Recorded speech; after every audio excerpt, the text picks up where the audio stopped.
ನಮಸ್ಕಾರ ಸ್ನೇಹಿತರೆ. ಇದು ಒಂದು ರಾಮನಗರದಲ್ಲಿ ಅಧಿಕಾರಿಗಳು ಬಂದಿದ್ದರು. ಈ ರಾಮನಗರದಲ್ಲಿ 1 ವರ್ಷದಿಂದ ರೋಡ್ ಎಲ್ಲ ಹಾಳಾಗಿ ಬಿಟ್ಟಿದೆ. ಆಮೇಲೆ ಈಗ ಮಳೆ ಬಂತಲ್ಲ, ಹಳ್ಳ ದಿಣ್ಣೆ ಎಲ್ಲ ರಾಮನಗರದಲ್ಲಿ ಓಡಾಡೋಕ್ಕೆ ಆಗೋದಿಲ್ಲ, ಆ ರೀತಿ ಮಾಡಿದ್ದಾರೆ. ಎಷ್ಟೋ ಜನ ಮಕ್ಳಿಗೆ ಎತ್ಕೊಂಡು ಹೆಂಡತಿ ಮಕ್ಳು ಕುಂಡಿಸ್ಕೊಂಡು ಬೈಕಲ್ಲಿ ಹೋಗುವಾಗ ಈಗ ಮಳೆ ಬಂದುಬಿಡ್ತಲ್ಲ, ಜಾರಿ ಬಿದ್ದಾರೆ. ಎಷ್ಟೋ ಸರಿ ಬಿದ್ದವ್ರೆ. ಅಂದರೆ ಎಲೆಕ್ಷನ್ ಆಗೋಕ್ಕೆ ಮುಂಚೆಯಿಂದನೂ ಇಲ್ಲಿ ಆಗ್ಲಿಕ್ಕೆ ಸ್ಟಾರ್ಟ್ ಮಾಡಿದ್ದು. ಇವತ್ತವರೆಗೂ ನೋಡಿ ರಸ್ತೆಗಳೆಲ್ಲ ಸರಿ ಮಾಡಲಿಲ್ಲ. ಅದಕ್ಕೆ ಇವಾಗ ಅಧಿಕಾರಿ ಬಂದರೆ ಅವರ ಅಧಿಕಾರಿ ಏನು ಹೇಳ್ತಾರೆ ನೋಡಿ, ನಿಂತವರಲ್ಲ ಈ ಅಧಿಕಾರಿನೇ.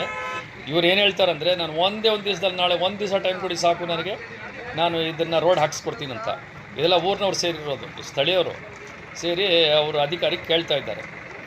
ಈಗ ಇಷ್ಟು ದಿವಸ ಜನ ಬಿದ್ದಿರೋದು, ಮಕ್ಕಳು ಹೆಂಗಸ್ರ ಮಕ್ಕಳೆಲ್ಲ ಬಿದ್ದು ಏಟುಗಳು ತಗಲಿರೋದು ಏನಾಗಬೇಕು ನೋಡಿ. ಕಂಬಿಗಳು ನೋಡಿ ಹೆಂಗೆ ಬಿಟ್ಟವ್ರು ನೋಡಿ, ಅಲ್ಲಿ ನೋಡಿ. ಯಾರು ಈ ಕಂಬಿ ಮೇಲೆ ಬಿದ್ದರೆ ಹೊಟ್ಟೆಗೆ ಚುಚ್ಕೊಳ್ಳೋದಾಗಲಿ ಇನ್ನೊಂದಾಗಲಿ ಒಂದು ಆಗೋದಿಲ್ಲ. ಯಾಕಂದರೆ ಅಲ್ಲಿ ಜಾರಿದೆ ಮಣ್ಣು ನೋಡಿ, ನೀರು ಬಿದ್ದಿದೆ. ನೀರು ಬಿದ್ದುಬಿಟ್ಟು ಅಲ್ಲಿ ಜಾರ್ತಾ ಇದೆ. ಈ ರೀತಿ ಪರಿಸ್ಥಿತಿ ಇದೆ ರಾಮನಗರದ ಸಿಟಿ ಒಳಗಡೆ. ಅಂದರೆ ಎಲೆಕ್ಷನ್ಗೆ ಮುಂಚೆಯಿಂದಾನು ಈ ಥರ ನಡೀತಾ ಇದೆ.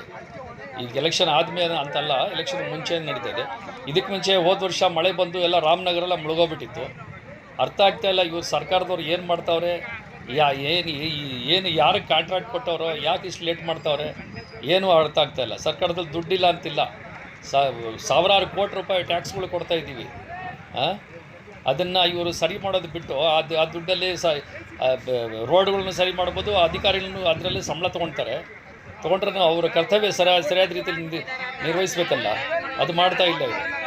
ನೋಡಿ ಎಷ್ಟು ಜನ ಸೇರಿಕೊಂಡು ರಾಮನಗರದಲ್ಲಿ ನೋಡಿ, ಇದೆಲ್ಲ ಕೊಚ್ಚೆ ಎದುರು ಬಿಟ್ಟಿರೋದು.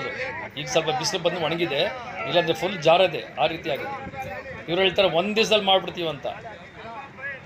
ಆಗತ್ತಾ ಇವರು 1 ದಿವಸದಲ್ಲಿ ಮಾಡೋಕ್ಕೆ? ಸುಳ್ಳಾಶ್ವಾಸನೆ ಕೊಟ್ಬಿಟ್ಟು ಹೆಂಗಾರ ಮಾಡಿ ಇಲ್ಲಿಂದ ತಪ್ಪಿಸ್ಕೊಂಡು ಹೋಗ್ಬಿಡೋಣ ಅಂತ ರೀತಿ ಮಾಡ್ತಾಯಿದ್ರು. ಸಿದ್ದರಾಮಯ್ಯವರು ಈ ಕಡೆ ಗಮನ ಕೊಡಬೇಕು. ಸಿದ್ದರಾಮಯ್ಯವರು ಮತ್ತು ಡಿ.ಕೆ. ಶಿವಕುಮಾರು, ಆಮೇಲೆ ಯಾರಿದ್ದಾರೆ ಈ ಮಿನಿಸ್ಟ್ರು, ಅವರೆಲ್ಲ ಇವ್ರ ಕಡೆ ಗಮನ ಕೊಡಬೇಕು. ಗಮನ ಕೊಡದೇ ಹಿಂಗೆ ಆಗಿರೋದು. ಆ ಕುಮಾರಸ್ವಾಮಿ ಅವರು ಇವರಿದ್ದರು MLA, ಅವ್ರ ಮನೆಯಲ್ಲಿ ಅವರು ಸಹ ಈ ಕಡೆ 1 ದಿವಸ ಬಂದು ತಿರುಗಿ ನೋಡಿಲ್ಲ. ನೋಡಿ ಪರಿಸ್ಥಿತಿ ಈ ಥರ ಇದೆ. ರಾಜ್ಯದಲ್ಲಿ ಎಲ್ಲ ಕಡೆ ಹಿಂಗೆ ಆಗ್ತಾ ಇದೆ. ಗೊತ್ತಿಲ್ಲ ಏನಂತ, ಯಾವಾಗ ಇವ್ರಿಗೆಲ್ಲ ಸರಿಯಾಗಿ ಬುದ್ಧಿ ಬರುತ್ತೋ ಏನೋ ದೇವ್ರಿಗೆ ಗೊತ್ತು. ಥ್ಯಾಂಕ್ ಯು ಫಾರ್ ವಾಚಿಂಗ್ ಸ್ನೇಹಿತರೆ.